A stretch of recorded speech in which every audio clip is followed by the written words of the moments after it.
다 함께 사도신경으로 토요일 새벽 예배를 주님 앞에 드리겠습니다. 전능하사 천지를 만드신 하나님 아버지를 내가 믿사오며 그 외아들 우리 주 예수 그리스도를 믿사오니 이는 성령으로 잉태하사 동정녀 마리아에게 나시고 본디오 빌라도에게 고난을 받으사 십자가에 못 박혀 죽으시고 장사한 지 사흘 만에 죽은 자 가운데서 다시 살아나시며 하늘에 오르사 전능하신 하나님 우편에 앉아 계시다가 저리로서 산자와 죽은 자를 심판하러 오시리라.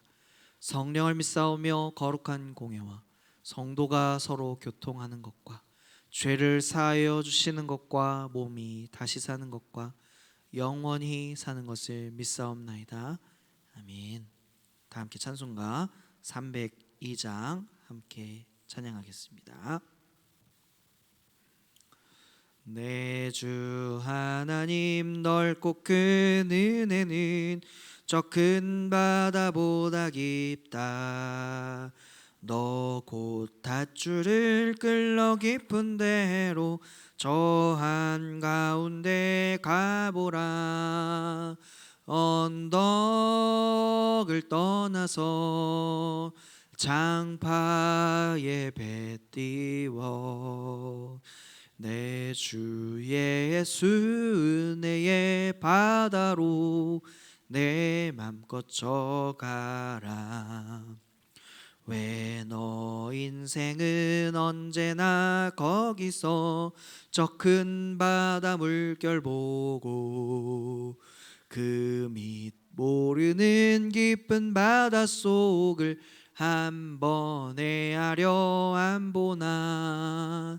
언덕을 떠나서 장파에 배 띄워 내 주 예수 은혜의 바다로 내 맘껏 져가라. 많은 사람이 얕은 물가에서 저 큰 바다 가려다가 찰싹거리는 작은 파도 보고 마음 약하여 못 가네. 언덕을 떠나서 장파에 배 띄워 내 주 예수 은혜의 바다로 내 맘껏 져가라. 자 곧 가거라 이제 곧 가거라 저 큰 은혜 바다 향해. 자 곧 내노를 저 깊은 데로 가라 망망한 바다로. 언덕을 떠나서 장파에 배 띄워 내 주 예수 은혜의 바다로 내 맘껏 져가라. 아멘. 오늘 하나님께서 우리에게 주시는 말씀은 구약 룻기 2장의 말씀입니다. 구약 룻기 2장 1절에서 12절 말씀까지 함께 읽겠습니다. 나오미의 남편 엘리멜렉의 친족으로 유력한 자가 있으니 그의 이름은 보아스더라. 모압 여인 룻이 나오미에게 이르되 원하건대 내가 밭으로 가서 내가 누구에게 은혜를 입으면 그를 따라서 이삭을 줍겠나이다 하니 나오미가 그에게 이르되 내 따라 갈지어다 하매 룻이 가서 베는 자를 따라 밭에서 이삭을 줍는데 우연히 엘리멜렉의 친족 보아스에게 속한 밭에 이르렀더라. 마침 보아스가 베들레헴에서부터 와서 베는 자들에게 이르되 여호와께서 너희와 함께 하시기를 원하노라 하니 그들이 대답하되 여호와께서 당신에게 복 주시기를 원하나이다 하니라. 보아스가 베는 자들을 거느린 사환에게 이르되 이는 누구의 소녀냐 하니 베는 자를 거느린 사환이 대답하여 이르되 이는 나오미와 함께 모압 지방에서 돌아온 모압 소녀인데 그의 말이 나로 베는 자를 따라 단 사이에서 이삭을 줍게 하소서 하였고 아침부터 와서는 잠시 집에서 쉰 이외에 지금까지 계속하는 중이니이다. 보아스가 룻에게 이르되 내 딸아 들으라. 이삭을 주우러 다른 밭으로 가지 말며 여기서 떠나지 말고 나의 소녀들과 함께 있으라. 그들이 베는 밭을 보고 그들을 따르라. 내가 그 소년들에게 명령하여 너를 건드리지 말라 하였느니라. 목이 마르거든 그릇에 가서 소년들이 길러온 것을 마실지니라 하는지라. 룻이 엎드려 얼굴을 땅에 대고 절하며 그에게 이르되 나는 이방 여인이거늘 당신이 어찌하여 내게 은혜를 베푸시며 나를 돌보시나이까 하니 보아스가 그에게 대답하여 이르되 내 남편이 죽은 후로 네가 시어머니에게 행한 모든 것과 내 부모와 고국을 떠나 전에 알지 못하던 백성에게로 온 일이 내게 분명히 알려졌느니라. 여호와께서 내가 행한 일에 보답하시기를 원하며 이스라엘의 하나님 여호와께서 그의 날개 아래 보호를 받으러 온 내게 온전한 상 주시기를 원하노라 하는지라. 아멘. 룻기의 말씀입니다. 우리가 오늘은 2장을 읽었는데요. 앞선 1장에서 나오미가 룻의 이제 시어머니죠. 이 나오미는 모압에서 모든 것을 잃습니다. 남편도 죽고 이제 며느리들과 이제 살아가야 하는 상황인데요. 이제 베들레헴으로 돌아와야 하는 그러한 상황 가운데 이르게 되었고 며느리인 룻과 이 오르바를 고향으로 돌려보내려고 합니다. 왜냐하면 자신을 따라와도 아무 소망이 없다고 판단했기 때문이죠. 그러나 룻은 이 시어머니 나오미를 사랑했습니다. 나오미가 가진 이 절망까지도 함께 짊어지기로 결정하고 베들레헴으로 동행하기를 마음을 먹었던 것이죠. 그러던 와중에 2장에 오면서 이 절망의 먹구름에 이제 곧 햇볕이 비치고 또 틈이 갈라지는 요소가 등장을 합니다. 그것은 바로 오늘 보아스의 등장인데요. 보아스라는 이름의 뜻은 무엇이냐면 능력, 유력자라는 뜻입니다. 1절 말씀처럼 이 유력한 자가 있으니 그의 이름은 보아스더라, 이렇게 그를 표현하고 있죠. 보아스는 더 자세히 살펴보면 어떤 사람이냐면 유다 지파의 족장 나손의 손자이고 살몬과 라합의 아들이었습니다. 이 살몬과 라합 그리고 그 다음에 이어지는 또 사람들을 통하여 다윗이 나오고 다윗을 통하여 예수 그리스도가 태어나게 되는 것이죠. 이런 족보를 보니까 이 보아스의 족보는 상당히 유력한 족보입니다. 요즘 말로 수저, 어떤 수저죠? 금수저, 다이아 수저라고 할 수 있죠. 보아스라는 이름은 훗날 성경에서도 또 등장을 하는데요. 솔로몬 성전을 바치는 두 기둥 중에 하나의 이름으로 부여가 됩니다. 두 기둥의 이름이 무엇이냐면 보아스와 야긴이라는 것이죠. 야긴의 뜻은 무엇이냐면 하나님께서 세우신다라는 뜻이고 이 보아스라는 이름과 합하면 하나님의 능력으로 하나님께서 세우신다라는 뜻입니다. 이렇게 보면 하나님의 사람은 자신의 능력으로 자신의 삶을 스스로 세우며 사는 자가 아니라 하나님의 능력으로 하나님께서 세우는 자로 살아가야 함을 우리에게 증명하고 있는 것입니다. 이 사실을 오늘 이 룻을 통하여 더욱 밝히 보여주고 계신데요. 2장에서 하나님의 사람이 보아스를 만난 룻은 앞으로 어떤 인생을 살아가게 될까요? 룻의 이름의 뜻이 있습니다. 룻의 이름은 동행이라는 뜻이에요.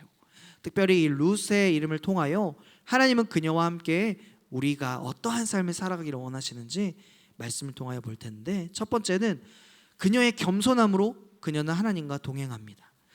이스라엘 율법에는요, 추수할 때 땅에 떨어진 이삭을 줍지 말라라고 하나님이 명령하셨습니다. 왜 그럴까요? 남겨둔 이삭을 통하여 가난한 자, 굶주린 자, 헐벗은 자들에게 허락되는 그러한 양식이었죠. 그러므로 이 밭에 떨어진 이삭은 가난한 자들의 것이었고 이것을 주워가는 것은 가난한 자들의 권리이기도 했습니다. 그러나 남의 밭에 가서 이삭을 줍는 것, 자신의 밭도 아닌 남의 밭에 가서 이삭을 이렇게 줍는 일도 여전히 쉽지 않은 일이죠. 룻은 이 이삭을 줍는 이 자체를 먼저 은혜를 입은 것으로 여겼습니다. 가난한 자에게 허락된 이 이삭, 그저 룻은 권리로 주장하지 않았던 것이죠. 이삭을 줍기 전에 먼저 물었습니다. 이 이삭을 주어도 되겠느냐? 그래서 허락을 받았죠. 하나님과 동행하는 사람은 하나님의 은혜를 아는 사람이며, 특별히 사랑이라고 하는 말을 통하여 하나님은 신약에서 무례히 행치 아니한다라고 말씀하셨죠.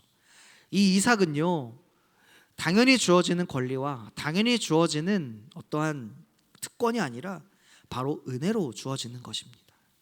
그러므로 주어진 이 은혜에 이 룻은 겸손함으로 감사하며 임했다라고 하는 거예요. 또한 그녀는 성실함으로 하나님과 동행합니다. 아침부터 왔습니다. 잠시 쉰 것 이외에 저녁까지 계속 이삭 줍는 일을 멈추지 않았습니다.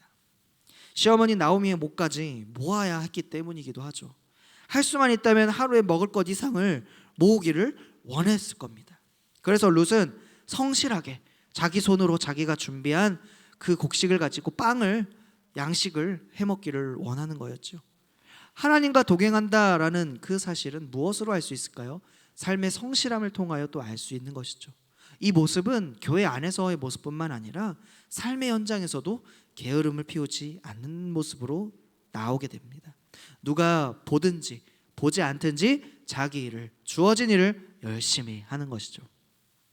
세 번째는 무엇이냐면 룻은 하나님의 사람과 함께 동행했습니다. 보아스는 그의 밭에서 일하는 일꾼들에게 하나님께서 함께하기를 원한다고 말하고 있는데요, 또한 그 일꾼들 역시 하나님께서 보아스를 복주시기를 원한다고 말씀을 통하여 증거합니다. 한 사람이 얼마나 하나님과 좋은 관계를 맺고 있는가 하는 것은 그가 살아가는 일상의 생활에서 드러나는 것이죠.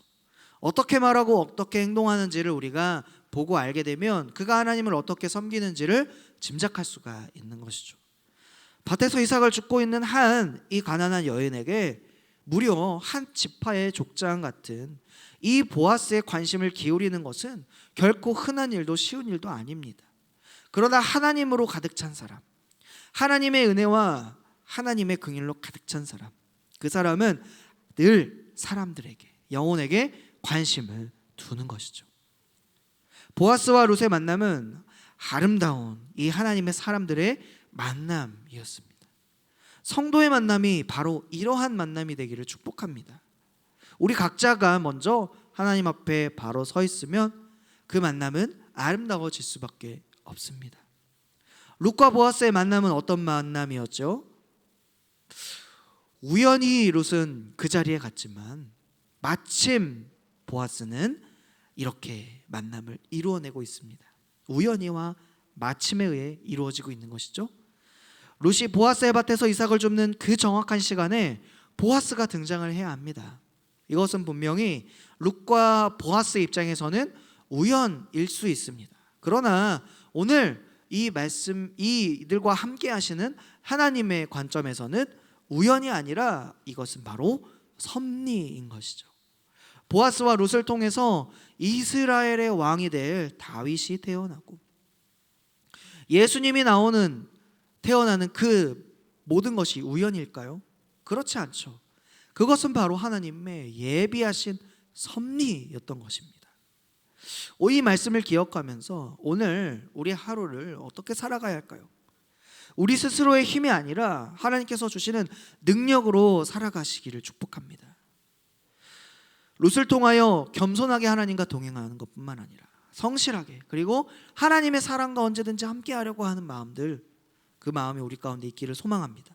하나님의 깊고도 높은 이 섭리 안에 있음을 믿고 담대함을 가지면서도 우리가 삶에서 최선을 다해 지금 이 순간, 주어진 나의 모든 순간을 꿋꿋하게 살아내시기를 주님의 이름으로 간절히 축복합니다. 아멘. 오늘 우리에게 꿋꿋하게 살아갈 힘주실 주님의 능력을 기대하며 다음과 같은 기도 제목으로 함께 기도하기 원합니다. 하나님의 능력으로 오늘 살게 하여 주시옵소서. 하나님이 예비하신 축복의 만남이 있게 하여 주시옵소서. 어려운 이웃들, 환우들과 함께하여 주시옵소서. 돌보심의 은혜가 있게 하여 주시옵소서. 이 시간 합심하여 기도할 때에 특별히 내일 예배와 또 담임 목사님과 사모님의 건강을 지켜주시기를 간절히 원하며 합심하여 기도하겠습니다. 하나님 감사합니다. 오늘 우리에게 다시 한번 말씀의 능력이 임할 줄 믿습니다. 하나님, 오늘 룻과 같이 하나님과 동행하기를 원하지만 동행하지 못하는 안타까운 우리의 모습이 있습니까? 다시 한번 주님 말씀 앞에 겸손하고 성실하게 하여 주시옵소서. 그리하여 우리의 각자의 삶에서 믿음으로 바로 서고 또 모든 만남 속에서 하나님의 만남이 되게 하여 주시고 하나님의 섭리의 안에 있는 그 만남이라는 것을 믿음으로 우리가 굳게 여기며 하나님, 오늘도 만나는 이들마다 하나님의 능력을 전하여 주는 모든 하나님의 사람들 되게 하여 주시옵소서. 어찌 보면 이 모든 만남이 우연이라고 생각할 수 있지만 우연이 아니라 하나님의 섭리임을 다시 한번 우리가 믿음으로 살아내고 기억하며 말씀 앞에 온전히 살아갈 수 있도록